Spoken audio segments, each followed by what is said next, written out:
Starting the recording. Starting the stream.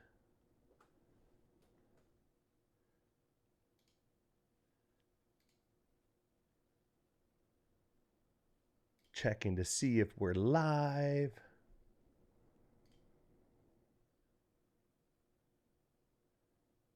All right. We are live. Perfect. All right. Well, this is probably our I would call this like our Christmas community update. It's going to be a little bit shorter today. I always say that every week, and then we end up talking about stuff. But I'm happy to talk about whatever you guys want to talk about. So feel free to ask any questions. If you're in Discord and you have a question, pop it in there, and we will explore it together. But today I specifically wanted to take some time to walk through the installer. We went through it once quickly last week, and so I do want to go through it this week just to make sure that we've got really clean installation process. Also, the installer itself has been updated, so that'll at least give us something to talk about this week. Those of you that got stuck on the NAT part of the NAT checking of the Node installer, now that should be fixed.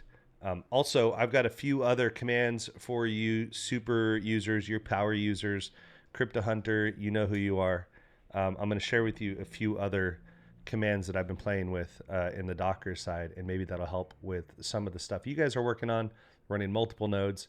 And there is a flag that I want to do a little bit more research on and put together another video on for Docker that lets you run a publicly exposed node, so multiple publicly exposed nodes under one IP address.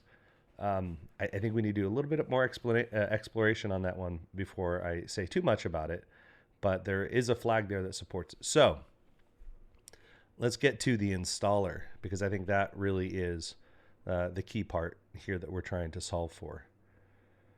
Let me go over here to the docs. So I've got two things. Actually, you know, I'm just curious on the terminal. Okay, good. That's a good size. Let me make that a little bit bigger.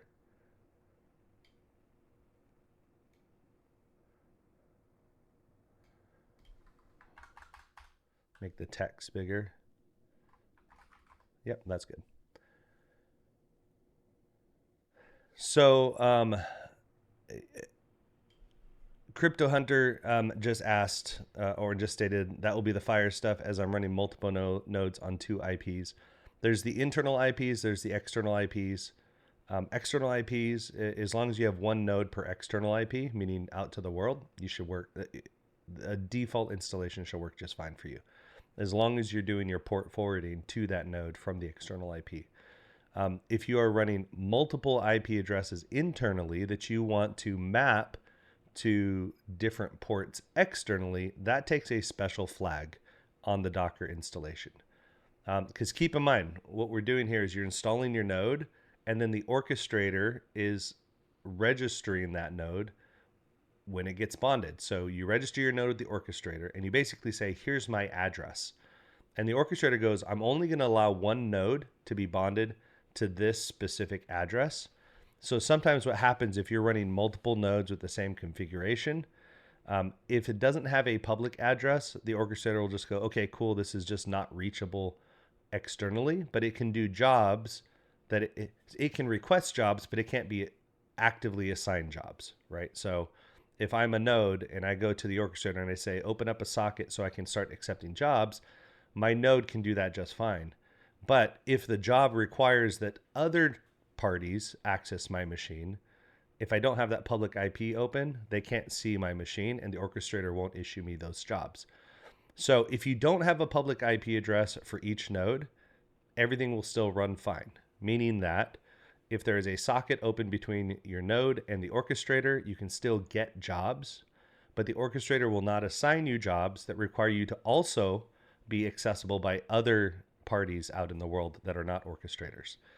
If you have a public IP address open to a specific node, the orchestrator will now say, hey, I see you have an open connection, meaning that you're accepting incoming requests. which again, some people are going to say, I don't really want to open ports, or maybe there's a security concern. I'll let you guys figure out the security part because there are different ways to harden up those ports. But if the orchestrator says, I see that you're accessible from the public via some address, an address being a combination of an IP address and a port, then it will assign you jobs that require external parties to access you. So that being said, so there's a few different things going on here, right? The first one is, can other public devices talk to your orchestra or to your node? That's one of the problems. And that's what this special flag will help with that I'm talking about. And the other problem is, how do I run multiple orchestrators within my network? And that one's a little bit easier of a problem because you can run each device on its own internal IP address, and then you can just map the ports from your router to it if that's how you want to do that. And then the third problem is, okay, how do I run multiple nodes from a single device on just different containers? And that is a different installation process. So we'll kind of go through, we're not going to go through the multiple public IP, public addresses problem today, but we will go through let's walk through the process of basic installation, and B, let's look at the commands for running multiple nodes on a single device. So those are the two things we're going to go through today for those of you that are the power users of node operators. All right, so the first thing that we're going to do, if we go back to our installation documentation here, right? So if we come back here to node install, the very basic thing to do here is to copy the installation script. Now, if you already have installed on your computer, let's go through a quick command in the terminal to kind of clear that out. All right. So there we go. So there's let me just confirm here, Docker PS. Okay, I've got nothing running, right? If I had something running here, first of all, I'm going to have the worker that we need to remove. So if I do that, obviously that thing doesn't exist right now because I've got nothing. I've already run this command. And you got to remove the volume for the authentication so that you can reinstall this. So, okay, so both of those are cleared out, right? So, by the way, both of these commands are in the documentation.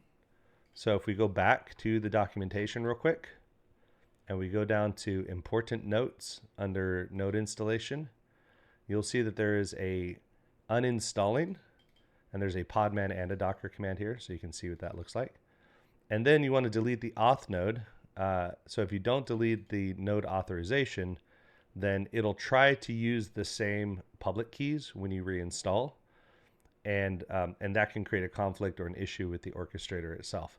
So if you want to get rid of the public keys, so the reason why this volume exists is so that you can reinstall the same node over and over again. If you don't do this second one, and you reinstall or manually update your node, it'll use this volume to keep the same installation credentials. So that way you don't have to have like a bunch of different nodes. Like I'll show you, for example, here.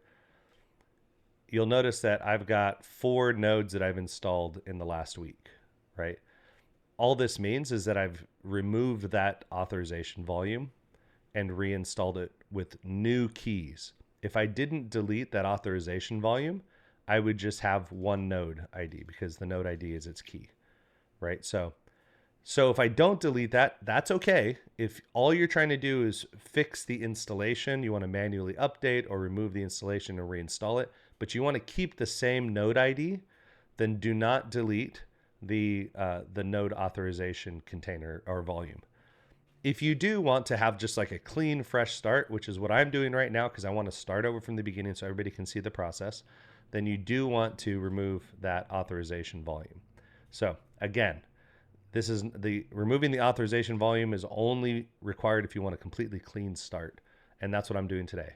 But if you're just trying to uninstall the worker and you want to reinstall it, you can do it this way and just keep your volume in here, and it'll keep all the keys historically. So, okay, cool. So that's that. Let's go back to our terminal.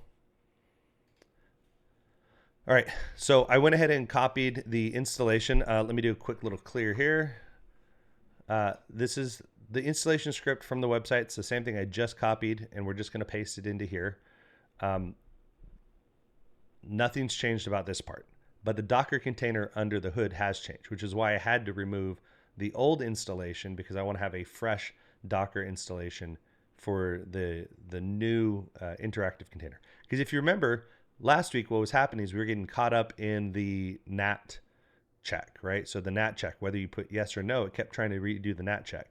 So this week it'll try to do it one time, and then when it fails, it'll just continue with the installation process, okay? So we're going to do that. We're going to say yes, we're going to go ahead and enable automatic updates. Yes, we're going to go ahead and install this. All right, so now we're going to grab this link, and this is our bonding link. So keep in mind, the way that we do this is you install the Node software on your device, then you register the node with the orchestrator, and then you have collateral. So right now you just have to have a balance of Tashi on your wallet. I've only got 100 because this is an old wallet, but if I had a newer wallet, I'd have 1,000. For every 100 Tashi you have on the DevNet, you can run one node, right? So right now I've got no nodes running, and I've got 100 Tashi on my DevNet wallet. So when I go to bond this worker, it will successfully bond. So let's go and switch back to the browser so you guys can see what's going on here. I'm going to go ahead and click. This is the new link, by the way. This is the link that was in that command line that when I clicked it, it opened it up here on my browser. I'm going to hit initiate bond. And I don't want you guys to see my passwords and stuff. So I'm going to go ahead and there we go. Had to unlock Phantom. All right. So you can't see this right now, but I've got a sign message pop-up on Phantom Wallet. So it's asking me to sign the message. I'm going to go ahead and confirm that with my Phantom Wallet.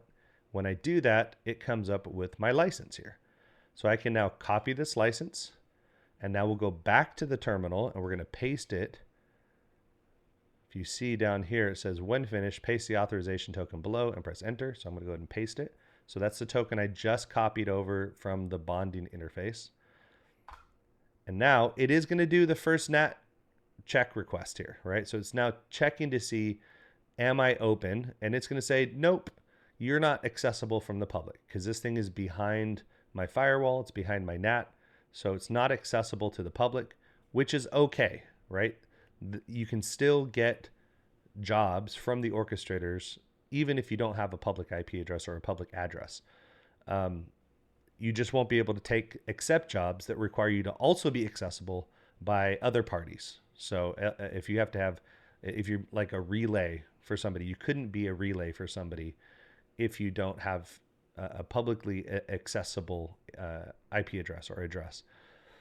But you can still take jobs that the orchestrator is assigning to you. So if you need to do things like matchmaking or lobby or telemetry service type stuff, you can still do that stuff. You can still accept jobs and get compensated for that. But again, if you want to have maximum earnings and the highest reputation gain, then you would want to have a publicly accessible address. But at this phase, there's really not any traffic going through that other than our test traffic. So it's not a big deal. But when we go live with our mainnet and people are actively using that interface, that is going to be the best way to earn reputation and earn rewards, is by having that publicly accessible. I'm not going to get into the security side of this. I know a lot of people are saying, I don't want my home network to have public access. That's fine. There are other ways to harden up your network. You can create reverse proxies. So you can have like some type of VPS out in a cloud environment or at a data center that forwards traffic over like a secure tunnel to your local devices.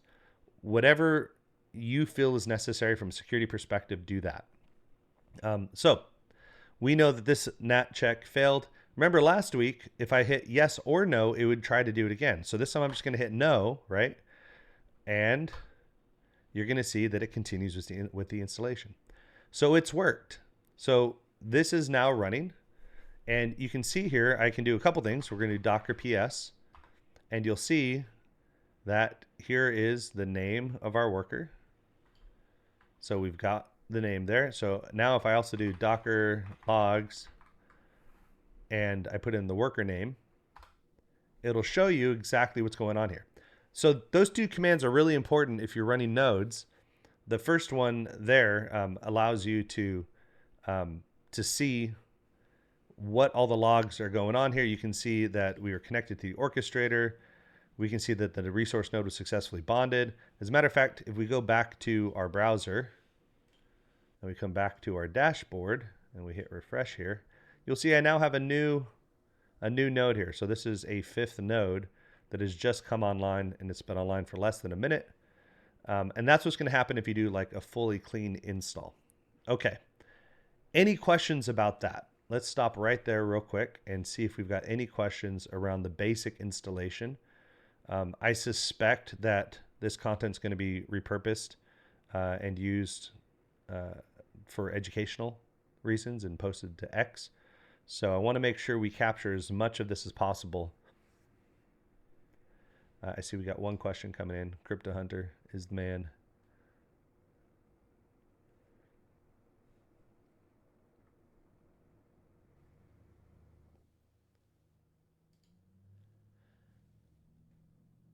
Let's see here, we'll go back to the dashboard. Yeah, Crypto Hunter's like, this is intro level stuff. Yeah, this is the basic stuff. This is getting started. It's important because this is, I think, what most people are getting stuck on. Specifically, people are getting stuck on that NAT part. And we did go through this last week. We just kind of jumped into it and played with it a little bit. But this week I wanted to show that the installation script has been updated. So now you're not running into the problem with the NAT checker, but now it's working. So, okay. So cool. We don't have any other questions. I'm going to go ahead and move on to the next one. This one we're going to explore together because, oh my goodness, I got like, oh, there we go. I had like some fuzz or something right on my eyelid. So it was driving me crazy. Okay. So the next one here, let me go ahead and now that we have Docker installed, there's a few things we can do. If we want to run multiple Docker instances on one machine, there are a couple of commands we can work with, right? All right, so this is, let me confirm here. This is our worker 0. Okay, so if we look at this, this is the image right here, Tashi dpin worker 0, and its name is Tashi dpin worker. Let me make sure. I'm going to run a second one, and forgive me, I'm going through my own notes here, so I'm kind of exploring this with you guys. So let's run another node here, and we're going to experiment with this, guys. All right, so we got a few things going on here. We have a new dpin worker -1, right? So it's using the same repo for installing this dpin worker, but we're gonna create a new volume, and this is a new installation here. So, all right, so we're gonna run a brand new node. We're just gonna hit the install, and this is also an interactive setup, right? So this is doing the same thing that we did before, but now we've called it Tashi dpin worker -1. Okay, so we've already done all the download and stuff like that. So now it's asking us to do what we did before. Let me go ahead and bond this node. We're going to initiate the bond. We're going to sign the message. We're going to copy the license. We're going to paste the license in. All right. Ready? So it's going to do its NAT check again. And we're going to say no to the NAT check. Okay, cool. So that ran it, but it stopped it, right? So right now, yeah, we should only have one node that's running, which is fine. Because here's the next thing we want to do here is now, this is also exciting. Okay, now I am going to tell it to run. So this is the new volume that we just created here, right? This is Tashi dpin worker -1. But notice that I forwarded the ports, right? So the internal port for the volume is 65, which is the 39065, which is the default port for a node worker. But the local network port, so on this device, I now am going to run this new Docker container on the same machine that I have the other one running. If you notice here, the current one is running on 39065. 39065, so it's running on its default ports, 9000. This new one we're going to run, we're basically going to say the container itself internally is running 9000 and 39065, but on the rest of the network outside of the container, it's running on 9011 and 39066. So this is where we're just running multiple ports for the one machine. I got one machine here that's running 2 Docker containers, and where each Docker container is internally running the same ports, but on the network, we're running 2 sets of ports. So this way you don't get the conflict, right? You don't have port conflict. So now if I go ahead and run this, what we can see is, okay, it looks like it ran fine. Let's do Docker PS. There we go. So now you can see I've got two Docker containers running. And actually, I'm going to try something here because this always drives me crazy. Let's see if I can just make this bigger. Oh, you know what? Boom, boom.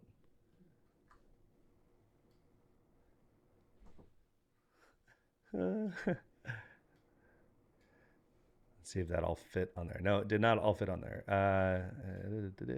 That's fine. I can shrink this up a little bit. Move it over.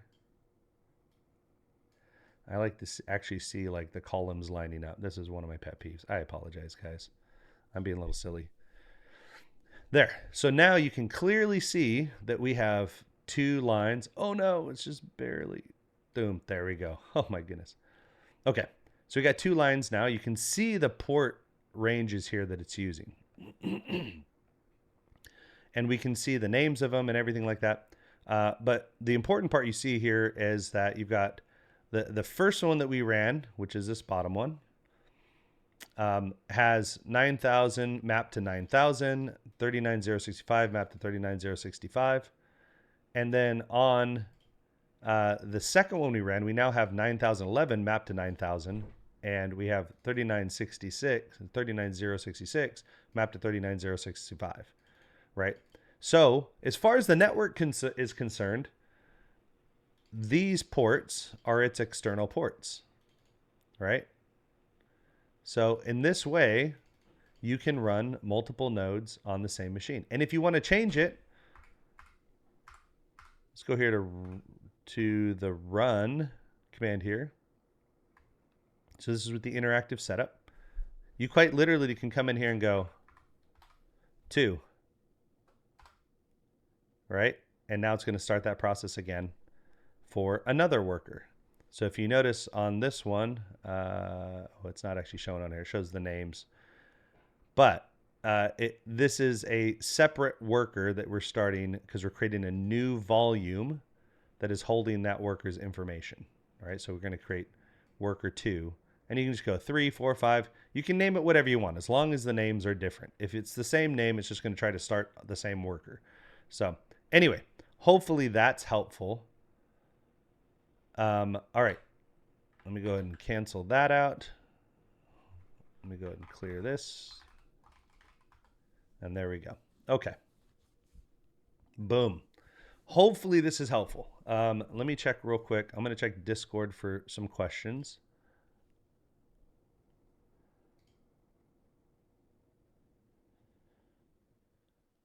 Yeah, so Crypto Hunter, you said in my video, I also showed how it can be bypassed by running the install command again.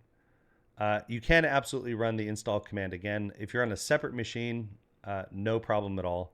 If you're on the same machine, it's going to try to use the same volume and the same ports. So these commands allow you to just after you've done the first install, you can just rerun it. As a matter of fact, you don't have to worry about the first install. Crypto Hunter, I'm going to put this in our docs. And let me go ahead and I'm just going to drop these commands into the Discord chat real quick, right here. And you can play with it, Crypto Hunter, while I get the docs updated. How's that sound? Let me see if the formatting works in Discord. Okay, so there's the first one. And then here would be the second one. Boom. So the first one does the initial installation, but you'll notice it has the --rm on there. So if I come back in here and we go, yeah, so the RM right here will actually, it'll close down or turn off the worker, delete the worker after it does the whole installation part. But it keeps the volume here. And so when we do the second one, this one right here is the one that officially starts it and tells it to always restart when the machine restarts or when Docker restarts, and then sets the ports appropriately. And then it runs just fine. Okay. So the first one is really to initialize the volume. The second one is to actually run it with the correct ports. And that's really what we're trying to do. But we're using the same install script. I shouldn't say the same install script because we're not doing the same bash script for all of this. It just does the the Docker installer part of it. So, all right, good stuff. Okay, let's see if we got any other questions coming. Let's see. We got on X. We have how can check my node points. Oh yeah. So a couple things there. Let's go back to my browser. So the first way you would do it is you just check your points here, right? And so that's the first way to do it. If I go here, and now it says I have 2 active nodes. So notice I got more points now. Went from 1700 to 2200. So again, every time you run a node, you get 500 XP. I think that there is a cap on that though. I don't remember exactly what the cap is, so we might have to ask the team that manages the missions program to find that out.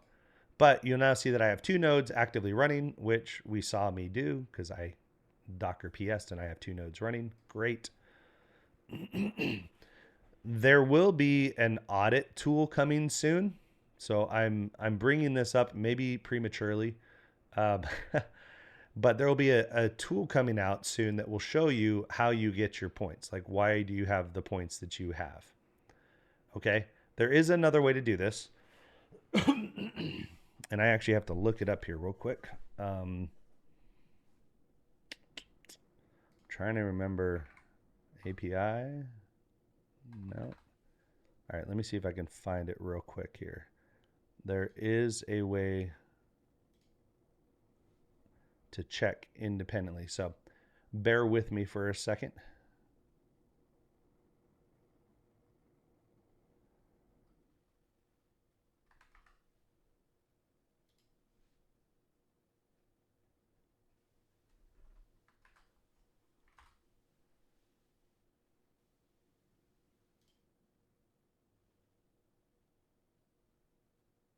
Okay, I think I found it. I'm going to try this in another browser first, and then we will share it here. Because I want to use my particular...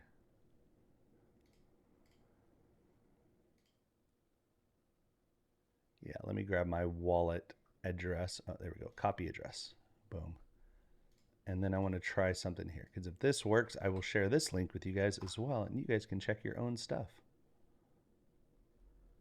All right.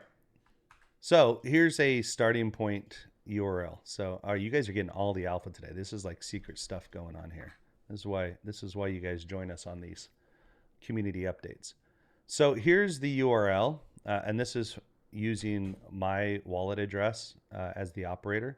So there is a URL you can go to. This is kind of like, I'll say a secret API, if you will, but it's actually used to help build out the dashboard. So this one will tell you right away how many active nodes you have, how many offline nodes, when you first signed in, and how many referrals you have, which are kind of the core point calculations. There are additional mission, there's an entirely separate mission database that tracks all of your other mission activity. But these are like the core ones that we have to like keep track of real time. And so there's a whole API endpoint. If you have any questions about like, are my nodes active, you can go to this URL. This URL is actually what feeds the active nodes interface here. And then we go a little bit further into when you go into manage, we go and we capture more data about it behind the scenes. So, but you'll see I have 2 active and 4 offline. It's exactly what that showed. So I'm actually going to post that in Discord as well, so you guys can check your own nodes. How's that sound? Put that in here. And I'm going to say,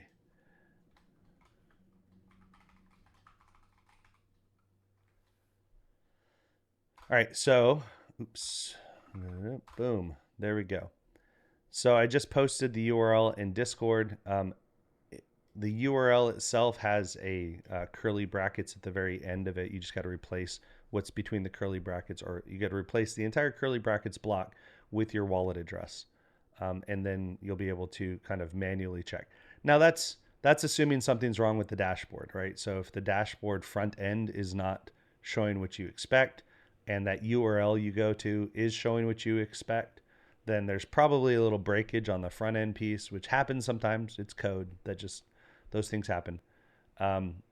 But those 2 things should be identical all the time. Like you should be able to look up how many nodes I have active and how many referrals I have, and how many nodes I have offline. If, for example, you are registering a node and your node count isn't going up, there's probably something going on with the node installation where the orchestrator is only counting one of those. So you might be reusing the volume for the either for the authorization, or you might be reusing something that the orchestrator is getting confused about how many nodes you have. So if you're installing the nodes correctly, like the way that we just did, then the orchestrator should be counting up how many nodes you have, and it should be increasing. So, sorry, I'm feeling a little verklempt today. Okay. Well, that's everything I had for today. We are at 10:32, so I did expect this to be a little bit shorter. I want to thank you all for joining us today for the community update. I mean, what else is there to say except for Merry Christmas, guys? Tomorrow's Christmas Eve. So I hope everybody takes some time off to be with their family and loved ones, focus on the reason for the season. It has a wonderful Christmas Eve and Christmas Day. We will be doing this again next week on Tuesday, and then we're going to have New Year's. So I hope you guys have a wonderful holiday season. We're going to keep cranking in the background. There's going to be new updates every week. We're going to just focus on things. I think next week, I kind of know what I want to do next week. So I'm going to work a little bit on how to run multiple nodes with multiple public addresses. That might be a useful one. I think Crypto Hunter would have a blast building some of that documentation around that. By the way, if you haven't seen Crypto Hunter's X post, he put out a great video. We reposted it on the official Tashi account, kind of helping people with that installation process. So again, thank you so much, Crypto Hunter, for that. Yeah, that's everything. So again, thanks for joining, everybody. Have a very Merry Christmas, and I'll see you next week. Cheers.